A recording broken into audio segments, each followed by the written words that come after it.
मुल्ला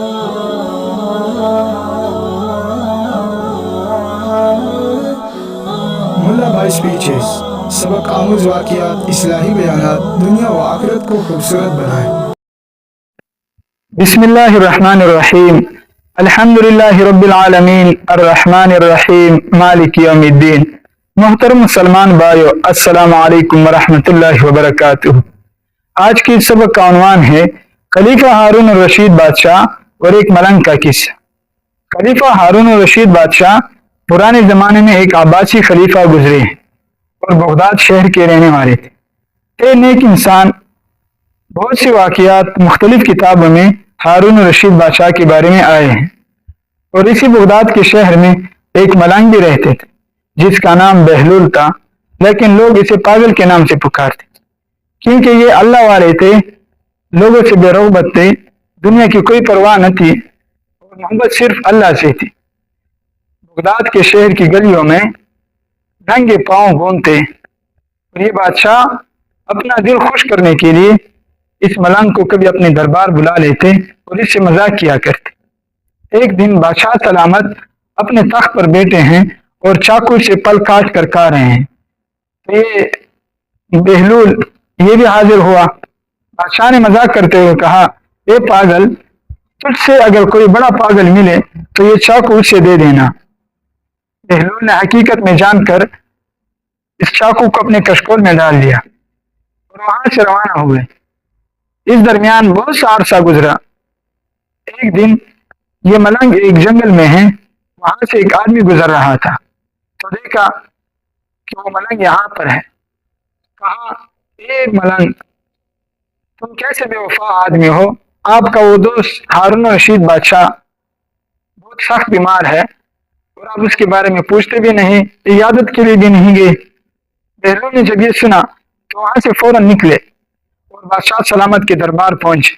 इजाजत चाहिए, इजाजत मिली तो देखा कि हारून रशीद बादशाह पड़े हैं, बहुत सख्त बीमार हैं, लोग इर्द गिर्द जमा हैं। कहने लगा, बादशाह सलामत क्या हुआ है। बादशाह ने कहा, ए मलंग, मत पूछ, बहुत सख्त बीमार हूं और घबराया हुआ हूं। मलंग ने कहा, क्यों क्यों घबराए हो, क्या वजह है। तो बादशाह ने कहा, बहुत सख्त बीमार हूं, बहुत करीब है और आगे बहुत लंबा सफर है, परेशान हूं कि आगे क्या मामला होगा मेरे साथ। मलंग ने कहा कि परेशान क्यों हो, कहाँ का सफर है। बादशाह ने कहा, आखिरत का सफर है, आखिरत के सफर पर जा रहा हूं। तो मलंग ने कहा कि फिर वापसी कब होगी। बादशाह ने कहा, ये एक ऐसा सफर है कि इसमें फिर वापसी भी नहीं होती। मलंग ने कहा कि जब ऐसा सफर है कि वापसी भी नहीं, तो फिर इसके लिए आपने क्या तैयारी की है, कितनी फौज तैयार की है और कितना खुराक का सामान तैयार किया है, क्या साजो सामान तैयार किए। बादशाह ने कहा कि ये पागल, ये एक ऐसा सफर है कि इसके लिए दुनिया की कोई चीज भी साथ नहीं लेके जानी होती। मलंग ने कहा कि अच्छा, जब एक ऐसे सफर पर जा रहे हो कि जिसमें वापसी भी नहीं और खाली हाथ जाना पड़ता है, तो अपने कशकोल से वो चाकू निकाल कर बादशाह सलामत को दी और कहा कि बादशाह सलामत, ये चाकू आप ले लें। दुनिया में मैं बहुत गुमा हूं, लेकिन मुझसे बड़ा बेवकूफ आप ही मिले, क्योंकि जब आप दुनिया में मामूली सफर का इरादा करते तो पहले से तैयारियां शुरू कर देते, फौज तैयार करते, खुराक का सामान तैयार करते, खेमे तैयार करते, साजो सामान सब कुछ पहले से तैयार कर देते। हालांकि ये सफर मामूली सफर होता, वापसी भी होती। अब जब एक ऐसे सफर पर जा रहे हो जो लंबा सफर है, वापसी भी नहीं और खाली हाथ जा रहे हैं, तो ये चाकू आप कबूल कर लें, क्योंकि आप बड़े बेवकूफ। बादशाह सलामत ये सुनकर रो पड़े और कहने लगे, अफसोस, हमने तो आपको बेवकूफ समझा था, लेकिन आप बहुत बड़े अक्लमंद निकले। आपने हकीकत कहा है, हम आपसे माजरत ख्वाह हैं।